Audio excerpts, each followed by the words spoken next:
it looks like the walls have been built up and reinforced. Right, they may have been filled in. This may have been more open during the time of David.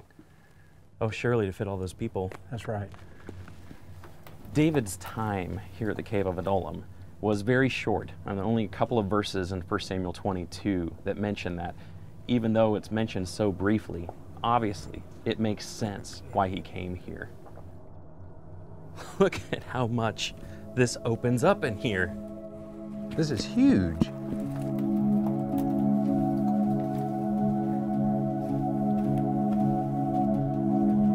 Oh, there's a bat flying around over there. And another tunnel leading out. There are little nooks and crannies all over the place. There's a place for a millstone, a small millstone. Hey, look over here. Look over here. Wow. It looks like an entrance. How deep does it go? It looks like the wall used to continue around. Maybe it's been backfilled. But the cave continues on the other side. There's just room after room. Oh man. Look at this. Oh my.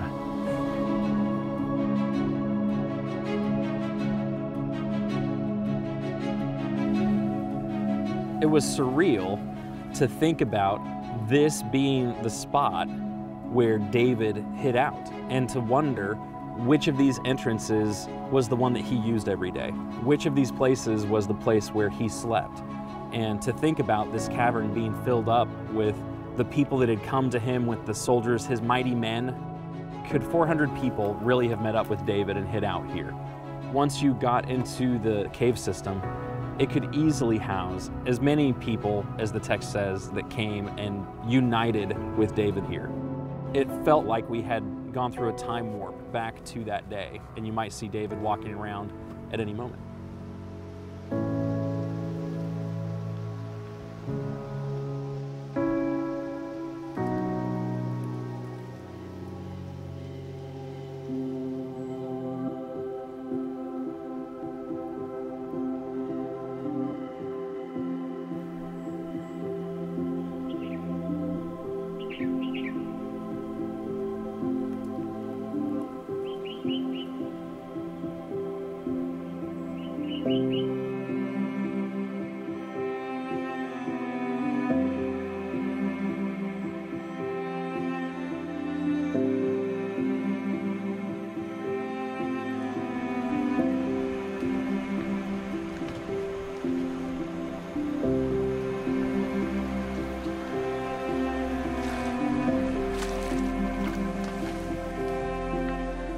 After David left Adullam and hid his parents in Moab, he kept moving around.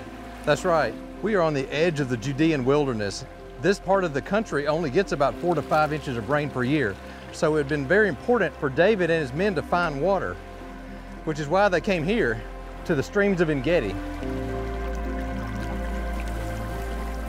I would never imagine being in a place so arid as the Judean wilderness and then seeing a waterfall with a stream like this gurgling through.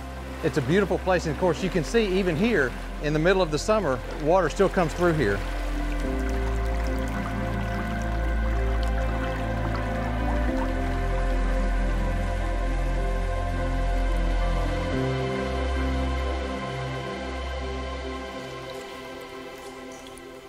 Take a look at this place. This is very similar to the Caves of Adullam in the fact that it's remote. In addition to that, he had a layer of protection here. He would have been able to see when people were coming. The most important thing, of course, is the water. As you walk around this area, you can see for miles, this is the only place where water is. And so water continually funnels through the wilderness of Judea into this narrow valley that comes through En-Gedi. During the rainy times of the year, the water can be actually much higher than we are right now. In fact, you can see some of the markings and stuff on the wall where the water has been up that high during the wet season. Again, Barry has taken us to a place that the Bible describes David going to during Saul's pursuit of him, and it's not some random place. It makes sense that he went there, and it makes sense why he went there. It's a real place, and you can walk up that canyon yourself. It was at En Gedi that Saul heard David was there. He brings his troops down, and he needs to take care of some business. Goes into a cave. It just happens to be the cave where David and his men are hiding. He had the peer pressure of his soldiers saying, God has given you a moment. God has provided an opportunity for you to eliminate the opposition.